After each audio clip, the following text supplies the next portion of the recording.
So in other words, if Sanford Vale had been abandoned at birth on a desert island, he would have built his fortune up, God damn, exactly the same way that he did, right? Well, maybe not. And so the interesting thing is that, we would argue that if he could build up that fortune all by himself, abandoned on a desert island, then he should be able to keep every single bit of it, because he did it all himself.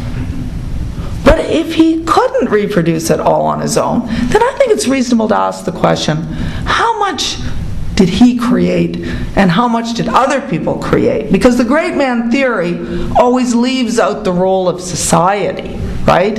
It always leaves out the role of every other person in the great man's life. The people that nurtured that person, that educated him, that created the society that allowed him to thrive. And most crucially, what it leaves out is the technological inheritance from the past that enabled his breakthrough to happen. And so here we come to Bill Gates. Now, Bill Gates is credited with inventing the operating system of the personal computer. But that was only possible because of all the advances that had happened before that. In fact, the computer itself had already been invented by the time Bill Gates was born. So every advance that led to the development of the computer, and every advance before that, going all the way back to the beginning of the invention of the wheel, every advance builds on the other. And the truth is, Bill Gates could never, of course, have invented the personal computer if all those advances hadn't come before. So the notion, we didn't really rely on somebody else, we did it all ourselves, is just ludicrous.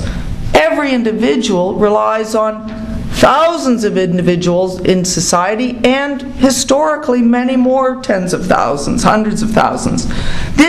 In fact, it's been calculated that this technological inheritance is responsible for something like 90% of the wealth that's generated today. It's just an immense inheritance. So the question is, who does that inheritance belong to? Who should be the beneficiary of all that technological development from the past? Well, under our current system, Bill Gates gets virtually all the benefits from the personal computer, even though he only really was involved in the very last stage of the development. And by the way, here's another kind of cute irony. Bill Gates actually didn't invent the operating device of the personal computer. Actually, it was another guy. It was Gary Kildall. And Bill Gates knew Gary Kildall, but he managed to kind of elbow him out of the way and get the contract with IBM instead. And in fact, that kind of thing is typical, because the way science works is that one advance leads to another, and when a scientific breakthrough happens, the next stage is kind of obvious and more or less inevitable to the small, or relatively small number of people that are working in that field. So with or without Bill Gates, we would have had the personal computer. We would have had it because of the technological inheritance from the past. So the point is, why should $53 billion be in Bill Gates's pocket, rather than sharing a larger amount of that through taxation with society at large? And we have in the book a number of ideas about how we can increase the taxes. Again, when you say this kind of thing, when you talk about increasing taxes on the rich, for instance, we suggest that there should be a new top marginal tax rate for incomes above $500,000. So probably not too many people in the room are going to be affected by that. But there are a number of Canadians making over $500,000 a year, and we think they should, once they reach $500,000, income above that should be taxed at the rate of 60%. And we think that with incomes above 2.5 million, and by the way, there's about 5,000 Canadians making 2.5 million a year, 59,000 making 500,000 a year. We think anything above 2.5 million should be taxed at 70%. Now, maybe that sounds onerous, but in fact, here's the question. Since all the money has gone to the top, wouldn't that be a logical place that, that we should tax?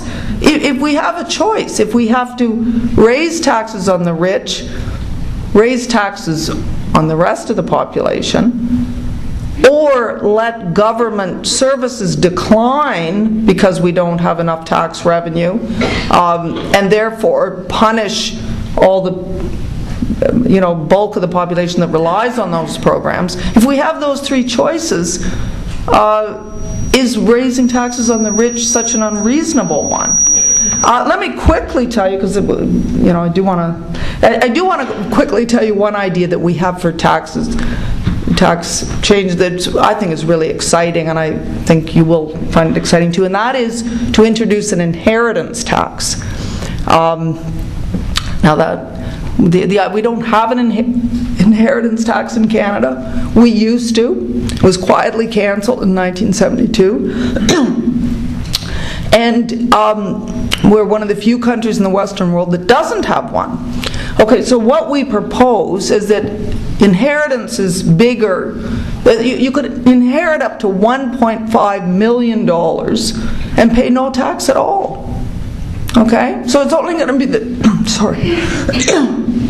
it's only going to be the top. It's only going to be the top 1% that are affected by this. Okay, so think about it. You get 1.5 million without paying any tax, which is interesting when you think about it, because when you earn income up to 1.5 million, you pay lots of tax on it, but we're going to give you an exemption on that first 1.5 million, which is unearned income.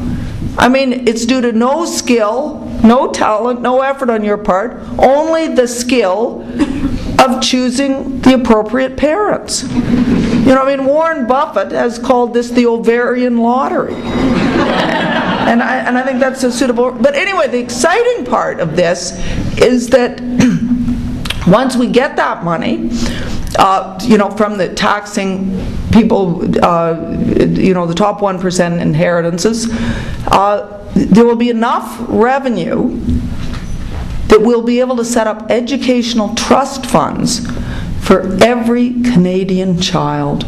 So when every child turns 16, they will have $16,000 deposited into an educational trust fund to be used exclusively for education or training of that child.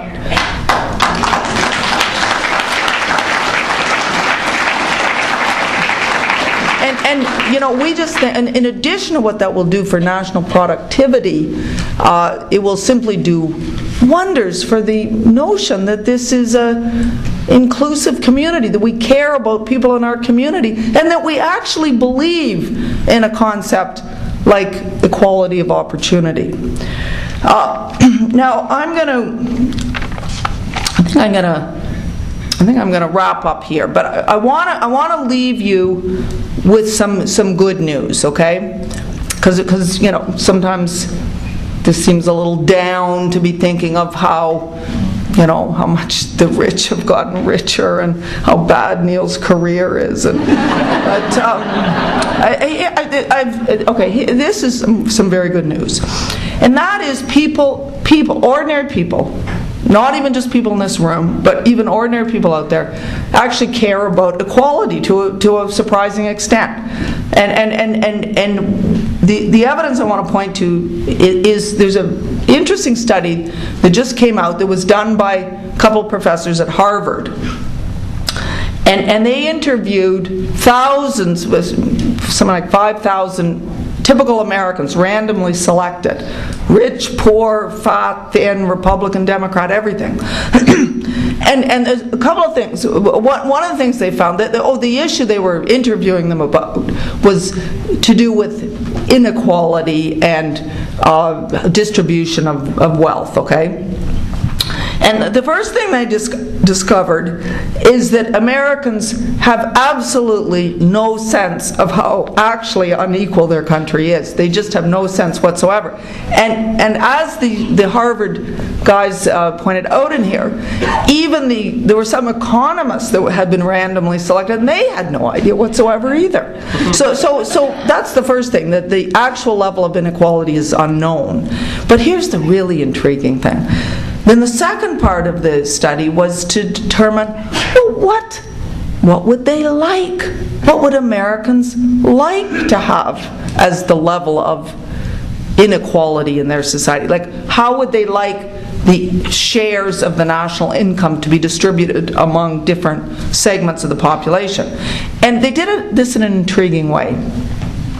They drew up sort of three, I guess you could call them pie charts, okay? And they just labeled them pie A, pie B, and pie C. Pie A was, although they didn't know this, the people doing this didn't know, like the Harvard people knew, but the ordinary people didn't know. Pie A represented the actual distribution of wealth in the United States. So very unequal, okay? Pie B represented the actual distribution of wealth in Sweden, okay? Pie C showed total equality. Well, you know what? It turned out 90% of the Americans, randomly selected, rich, poor, fat, thin, everything, selected as their preferred choice of how wealth should be distributed, pie B, Sweden. Of course, they didn't know it was Sweden. If they'd known it was Sweden, they would have rejected it. It would be socialism, and they wouldn't have had anything to do with it. But that is the reality. 90% actually favored that fair distribution of income. Now, that's an American study, but if anything, I think Canada would probably even more that way. And I do have a little bit just quickly to say about Canada. There is lots of evidence that Canadians do care deeply about social programs and care about social programs more than tax cuts. Sure, if you ask them, do you want a tax cut? Do you want some chocolate? Do you want some ice cream? They say, yeah, I do.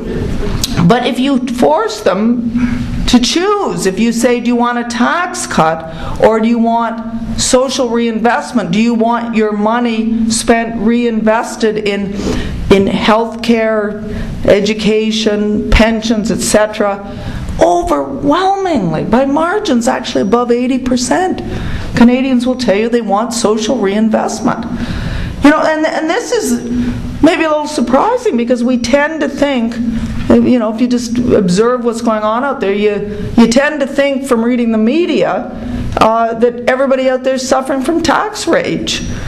It turns out, in fact, very, very few Canadians are actually suffering from tax rage. In fact, I can tell you, it's really just a small group. It's rich older men. And I actually have some evidence to back this up. I'm not just making that accusation. My evidence is there's a publication that comes out in the National Post from time to time. It's a weird little publication. It's called The Wealthy Boomer. A very strange publication. It consists of just two things: articles about tax rage and ads for Viagra. Which leads me to wonder, does tax rage cause erectile dysfunction?